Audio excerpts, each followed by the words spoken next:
Hi friends, Vaishali ಕಿಚನ್ಗೆ ಸ್ವಾಗತ. ನಾವು ಇವತ್ತಿನ ವಿಡಿಯೋದಲ್ಲಿ ಗ್ಯಾಸ್ ಮೇಲೆ ಅಡುಗೆ ಮಾಡಿದಾದ ನಂತರ ಈ ರೀತಿ ಎಣ್ಣೆ ಜಿಡ್ಡಾಗಿರಬಹುದು, ಗ್ಯಾಸ್ ಮೇಲೆ ಏನಾದರೂ ನಾವು ಕಾಯಿಸಕ್ಕೆ ಇಟ್ಟಿರಬಹುದು ಅಥವಾ ಕುದಿಸಕ್ಕೆ ಇಟ್ಟಿರಬಹುದು, ಅದು ಉಕ್ಕಿ ಈ ರೀತಿ ಕೆಳಗಡೆ ಬಿದ್ದಾಗ ಈ ರೀತಿ ಕಲೆಯಾಗಿಬಿಡುತ್ತೆ. ಒಂದೊಂದ್ಸಲ ಏನೇ ಅಡುಗೆ ಆದರೂ ಈ ರೀತಿ ಉಕ್ಕಿ ಬಂದಾಗ ಈ ರೀತಿ ಕಲೆಯಾಗಿಬಿಡುತ್ತೆ. ಇಮಿಡಿಯೇಟಾಗಿ ನಾವು ಒರೆಸೋಕ್ಕಾಗಲ್ಲ, ಬಿಸಿಯಾಗಿರುತ್ತೆ. ಹಾಗೂ ಅಡುಗೆ ಪೂರ್ತಿಯಾಗಿ ಕಂಪ್ಲೀಟ್ ಆದಮೇಲೆ ನಾವು ಇದನ್ನು ಕ್ಲೀನ್ ಮಾಡೋಕೆ ಹೋಗ್ತೇವೆ. ಆದರೆ ಕ್ಲೀನ್ ಮಾಡುವಾಗ ಬಹಳನೇ ಕಷ್ಟವಾಗುತ್ತೆ, ಬಹಳನೇ ಉಜ್ಜಿ ತೆಗಿಬೇಕಾಗುತ್ತೆ. ಈ ಜಿಡ್ಡು ಕಲೆಯಾಗಿರಬಹುದು. ಇದನ್ನು ನಾವು ತುಂಬ ಸುಲಭವಾಗಿ ಎರಡು ಸಾಮಗ್ರಿಗಳನ್ನು ಉಪಯೋಗಿಸ್ಕೊಂಡು ನಾವು ಇವತ್ತು ಎಂಥದೇ ಕಲೆ ಆಗಿರಲಿ, ಎಣ್ಣೆ ಕಲೆ ಆಗಿರ್ಬೋದು ಅಥವಾ ಏನಾದರೂ ಅಡುಗೆ ಮಾಡುವಾಗ ಉಕ್ಕಿಸಿದಾಗಿರಬಹುದು, ನಿಮಿಷಗಳಲ್ಲೇ ನಾವು ಗ್ಯಾಸ್ ಹಾಗೂ ಗ್ಯಾಸ್ ಕಟ್ಟೆಯನ್ನು ಬಹಳನೇ ಚೆನ್ನಾಗಿ ಕ್ಲೀನ್ ಮಾಡ್ಕೊಳ್ಬಹುದು ಈ ಎರಡು ಇಂಗ್ರೀಡಿಯೆಂಟ್ಸ್ ಉಪಯೋಗಿಸುವುದರಿಂದ. ಮೊದಲಿಗೆ ಒಂದು ಬೌಲ್ ತಗೊಳ್ಳಿ. ಆ ಬೌಲ್ನಲ್ಲಿ ಅರ್ಧ ಟೇಬಲ್ ಸ್ಪೂನ್ ಅಷ್ಟು ಬೇಕಿಂಗ್ ಪೌಡರ್ ಅನ್ನು ಹಾಕಿಕೊಳ್ಳಿ ಹಾಗೂ ಅರ್ಧ ಟೇಬಲ್ ಸ್ಪೂನ್ ಅಷ್ಟು ಡಿಟರ್ಜೆಂಟ್ ಅನ್ನು ತಗೊಳ್ಳಿ.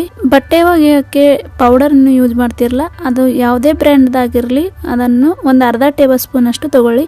ಬೇಕಿಂಗ್ ಪೌಡರ್ ಮತ್ತು ಡಿಟರ್ಜೆಂಟ್ ಈಕ್ವಲ್ ಆಗಿರಬೇಕು.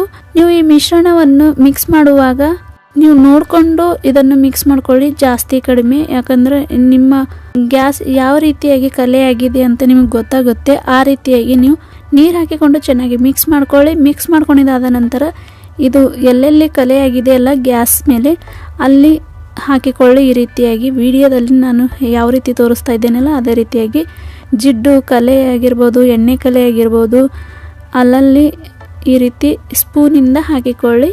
ಒಂದು 5 ನಿಮಿಷ ಬಿಟ್ಬಿಡಿ. ಒಂದು 5 ನಿಮಿಷ ಆದ ನಂತರ ಈ ರೀತಿ ಹಳೇದಾಗಿರುವ ಟೂತ್ ಬ್ರಷನ್ನು ತೆಗೆದುಕೊಂಡು ಈ ರೀತಿ ಎಲ್ಲೆಲ್ಲಿ ಕಲೆ ಆಗಿದೆ ಜಾಸ್ತಿ ಅಲ್ಲಲ್ಲಿ ಚೆನ್ನಾಗಿ ಈ ರೀತಿ ಉಜ್ಜಿ. ಈ ಮಿಶ್ರಣ ಹಾಕಿದ ಮೇಲೆ 5 ನಿಮಿಷ ಹಾಗೆ ರೆಸ್ಟ್ ಮಾಡಲು ಬಿಟ್ಬಿಡ್ತೀವಲ್ಲ, ಹಾಗಾಗಿ ಬ್ರಷ್ನಿಂದ ಕೂಡ ನಿಧಾನವಾಗಿ ಉಜ್ಜಿದ್ರೂ ಕೂಡ ತಾನಾಗಿಯೇ ಕಲೆ ಹೋಗ್ಬಿಡುತ್ತೆ. ಜಾಸ್ತಿ ಕಷ್ಟಪಟ್ಟು ಉಜ್ಜೋದೇನು ಬೇಕಾಗಿಲ್ಲ. ಈ ರೀತಿ ನಿಧಾನವಾಗಿ ಉಜ್ಜಿದ್ರೂ ಕೂಡ ತಾನಾಗಿಯೇ ಕಲೆ ಹೋಗ್ಬಿಡುತ್ತೆ. ಒಂದು 5 ನಿಮಿಷ ಟೈಮ್ ಇರಲಿಲ್ಲ ಅಂದರೂ ಕೂಡ ಈ ರೀತಿ ಉಜ್ಕೊಳ್ಬಹುದು. ಇಲ್ಲಿ ನೋಡ್ತಾ ಇರ್ಬೋದು ವಿಡಿಯೋದಲ್ಲಿ ಯಾವ ರೀತಿ ತಾನಾಗಿಯೇ ಕ್ಲೀನಾಗಿ ಆಗ್ತಾ ಇದೆ ಅಂತ. ಸ್ವಲ್ಪ ಉಜ್ಜಿದ್ರೆ ಸಾಕು. ಗ್ಯಾಸ್ ಕಟ್ಟೆ ಆಗಿರ್ಬೋದು, ಗ್ಯಾಸ್ ಆಗಿರ್ಬೋದು, ತುಂಬಾ ಈಸಿಯಾಗಿ ಕ್ಲೀನ್ ಆಗುತ್ತೆ ವೀಕ್ಷಕರೇ. ನೀವು ಕೂಡ ಇದನ್ನು ಟ್ರೈ ಮಾಡಿ ನೋಡಿ. ಕಲೆ ಎಲ್ಲ ಒರೆಸಿದಾದ ನಂತರ ಬ್ರಷ್ನಿಂದ ಕ್ಲೀನ್ ಮಾಡೋಕ್ಕೆ ಒಂದು ಬಟ್ಟೆಯನ್ನು ತೆಗೆದುಕೊಳ್ಳಿ.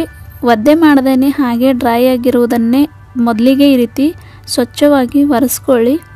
ನಾವು ಎಲ್ಲೆಲ್ಲಿ ಪೌಡರ್ ಹಾಕಿ ಚೆನ್ನಾಗಿ ಉಜ್ಜಿದ್ದೇವಲ್ಲ ಅಲ್ಲಲ್ಲಿ ಚೆನ್ನಾಗಿ ಈ ರೀತಿ ಡ್ರೈ ಬಟ್ಟೆಯಿಂದ ಚೆನ್ನಾಗಿ ಒರೆಸ್ಕೊಳ್ಳಿ. ಮೊದಲಿಗೆ ಡ್ರೈ ಬಟ್ಟೆಯಿಂದ ಕ್ಲೀನ್ ಮಾಡ್ಕೊಂಡಿದ್ದಾದ ನಂತರ ನಾವು ಮತ್ತೊಂದು ಹೊಸ ಬಟ್ಟೆಯನ್ನು ತೆಗೆದುಕೊಂಡು ನೀರಿನಲ್ಲಿ ಹಾಕಿ ಈ ರೀತಿ ಚೆನ್ನಾಗಿ ಗ್ಯಾಸನ್ನು ಚೆನ್ನಾಗಿ ಈ ರೀತಿ ಒರೆಸ್ಕೊಳ್ಳಿ. ಕಂಪ್ಲೀಟಾಗಿ ಇಲ್ಲಿ ನಾನು ಗ್ಯಾಸ್ ಮತ್ತು ಗ್ಯಾಸ್ ಕಟ್ಟೆಯನ್ನು ಪೂರ್ತಿಯಾಗಿ ಚೆನ್ನಾಗಿ ಕ್ಲೀನ್ ಮಾಡ್ಕೊಂಡಿದ್ದಾದ ನಂತರ ಇಲ್ಲಿ ನೋಡ್ತಾ ಇರಬಹುದು ಮೊದಲು ಹೇಗಿತ್ತು ಇವಾಗ ಎಷ್ಟು ಕ್ಲೀನ್ ಆಗಿದೆ ಅಂತ. ಇವತ್ತಿನ ಈ ಟಿಪ್ಸ್ ನಿಮಗೇನಾದರೂ ಇಷ್ಟವಾದಲ್ಲಿ ಪ್ಲೀಸ್ ವೀಕ್ಷಕರೇ ಲೈಕ್, ಶೇರ್ ಹಾಗೂ ಸಬ್ಸ್ಕ್ರೈಬ್ ಮಾಡೋದನ್ನು ಮರಿಬೇಡಿ. ಹೀಗೆ ನಿಮಗೆ ಕಿಚನ್ ಟಿಪ್ಸ್ ಬೇಕಂದರೆ ನನಗೆ ಕಮೆಂಟ್ಸ್ ಮೂಲಕ ತಪ್ಪದೇ ತಿಳಿಸಿ. ಮತ್ತೆ ಸಿಗೋಣ ಹೀಗೆ ಒಂದು ಇಂಟ್ರೆಸ್ಟಿಂಗ್ ಆದ ವಿಡಿಯೋ ಜೊತೆಗೆ. Thank you.